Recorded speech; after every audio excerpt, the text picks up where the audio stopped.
Hello दोस्तों, मैं हूं संदीप सिंह। आप सभी का 3G इंस्टीट्यूट में स्वागत करते हैं। दोस्तों, हम बात कर रहे थे एम लक्ष्मीकांत के माइंड मैप के बारे में।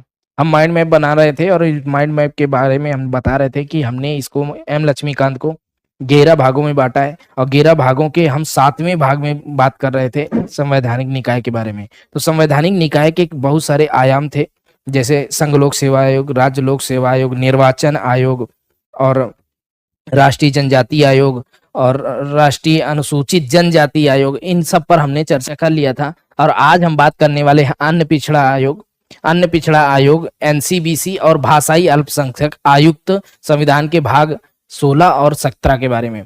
तो इसके बारे में हम माइंड मैप बनाएंगे और माइंड मैप के माध्यम से ये बताने का प्रयास करेंगे कि कैसे बड़ी बुक को छोटे फॉर्म में कन्वर्ट किया जाता है।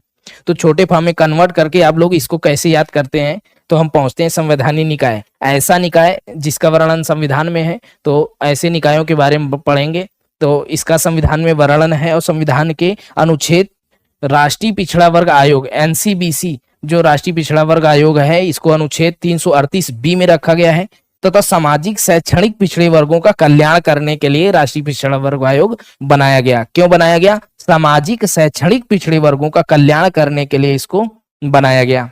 फिर इसमें क्या बात करेंगे? भाषाई अल्पसंख्यक आयुक्त के बारे में बात करेंगे कि इसको कहाँ रखा गया। इसको भी संविधान में रखा गया अनुच्छेद 350 खा के तहत, और इसको भी भाषाई अल्पसंख्यकों के अधिकारों की रक्षा के लिए लाया गया था और संविधान में जोड़ा गया था। संविधान वेत्ताओं ने संवैधानिक एकता को बनाए रखने के लिए संविधान के इस निकाय का महत्वपूर्ण उपयोग है और ये कल्याण की दृष्टि से बहुत ही उपयोगी है। तो इन अनुच्छेदों पर हम लोग चर्चा करेंगे, अनुच्छेद 338 बी और अनुच्छेद 350 खा। और 350 खा में भाषाई अल्पसंख्यकों के अधिकारों की रक्षा और अनुच्छेद 338 बी में राष्ट्रीय पिछड़ा वर्ग आयोग के बारे में बात करने वाले हैं। तो इसका माइंड मैप बनाएंगे कि दो संवैधानिक आयोग निकायों के बारे में हम लोग यहाँ पढ़ेंगे। और नेक्स्ट बात करते हैं इसका विकास क्रम कैसे हुआ, अन्य पिछड़ा वर्ग का विकास कैसे हुआ।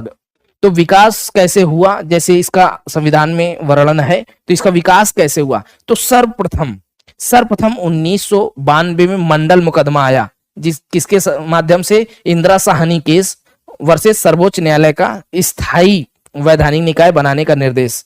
क्या निर्देश आया कि उसका मंडल मुकदमा इंदिरा साहनी केस में सर्वोच्च न्यायालय का स्थायी वैधानिक निकाय बनाने का निर्देश ये आया कि हम लोग अन्य पिछड़ा वर्ग को भी उसकी संरक्षण, कल्याण के लिए तथा विकास के लिए, उन्नति के लिए हम लोग इस पर कार्य करेंगे। फिर उसके बाद में 1993 में, 92 के जस्ट बाद 93 में